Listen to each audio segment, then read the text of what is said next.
बिस्मिल्लाहिर्रहमानिर्रहीम अस्सलाम वालेकुम। वेखदे पे हो तुसी पाक पतन पंजाब टीवी। मैं थोड़ा मेज़बान मोहम्मद हसन रजा। आज की वीडियो जनाब है लोडिंग की वीडियो है। भाई असद अली माई दोस्तों ने वेखी होनी है चैनल दे। इस माई का जनाब सौदा होया गब्बन माई की वीडियो लगी है। माई सूप है, माई ने दी है कट्टी। माशाल्लाह अल्लाह पाक मालकां दे नसीब करे। ये साढ़े प्यारे व्यूवर्स ने सब्सक्राइबर ने मोहतरम जनाब चाचा नसरुल्ला चाल पिंड चाल कलां जिला गुजरांवाला अल्लाह पाक उन्हां दा नसीब करे। पिछले दिहाड़ियां दे विच भी दो मज्जां उन्हां ने जनाब साढ़े कोलों परचेज कीतियां ने ते दो ही है हुण चलियां ने। अगे फिर दो दा आर्डर है कि मज्जां दो बाद विच गलावणियां ने। कोई दो चार दिहाड़े ठहर के फिर ए जनाब होंदा जे एतमाद। इनू भरोसा और यकीन किया जाता है भी दोस्त उत्थे बह के एतमाद करते हैं, उत्थे बह के पेमेंटा ऑनलाइन सेंड करते हैं। असी मझ लोड करवा दें, एक होवे दो होवे जिन्नियां भी होवन 100 भी होवन अल्लाह के हुक्म दे नाल वाधा घाटा नहीं होवन लगा तो लोड करवाने हैं।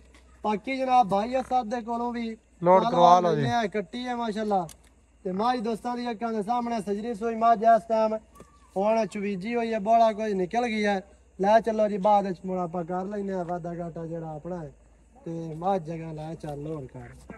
कट्टी माशाल्लाह बड़ी खूबसूरत। अगे मझां दो गईयां ने कट्टियां वालियां और तीसरी मझ के थल्ले भी कट्टा है। जी चौथी मझ है ना इहदे थल्ले कट्टी है माशाल्लाह ते बड़ी खूबसूरत और आउट क्लास कट्टी इंतहाई खूबसूरत जी। सामने डाला लगे माशाल्लाह कार भी करने वाली अल्लाह पाक इन्हां मालकां दे नसीब करे।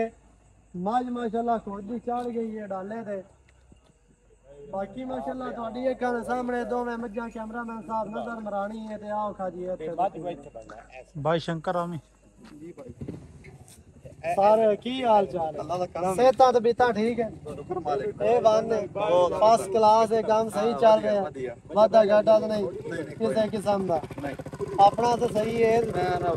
अल्लाह दे हुक्म नाल अल्लाह दुनिया ने भी हदायत देवे जेड़े गलत करते ने ते बाद दे विच लोकां नूं परेशान करते ने उन्हां नूं भी अल्लाह हदायत देवे ते जेड़े अजकल बयाने नप्पी जाते हैं अल्लाह पाक उन्हां नूं ही हदायत देवे। क्योंकि बंदा एक गलत होंदा है बदनाम सारा जमाना होंदा है।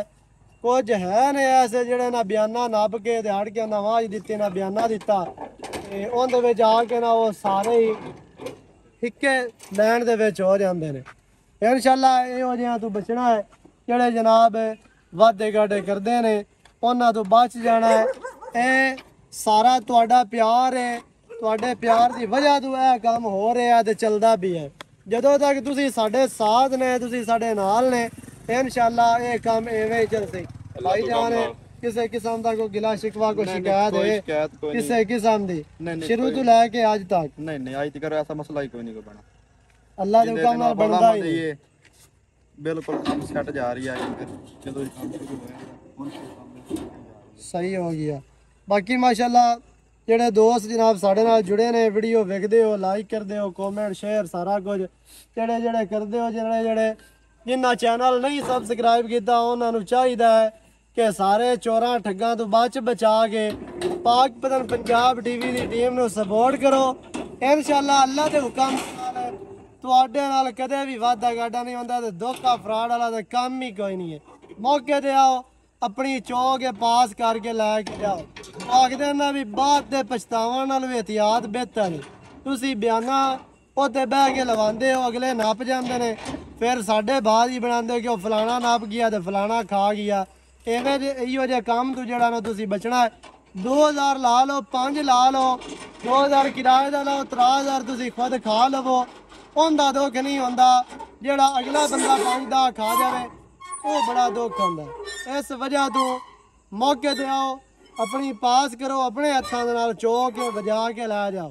वीडियो चंगी लगे वीडियो नूं करना लाइक ते शेयर ते कमेंटां ते अपनी राय दे नाल सानूं जरूर आगाह करना है। नवीं अच्छी और बेहतरीन वीडियो दे नाल हाजिर होवांगा। अल्लाह निगहबान। पाकिस्तान जिंदाबाद।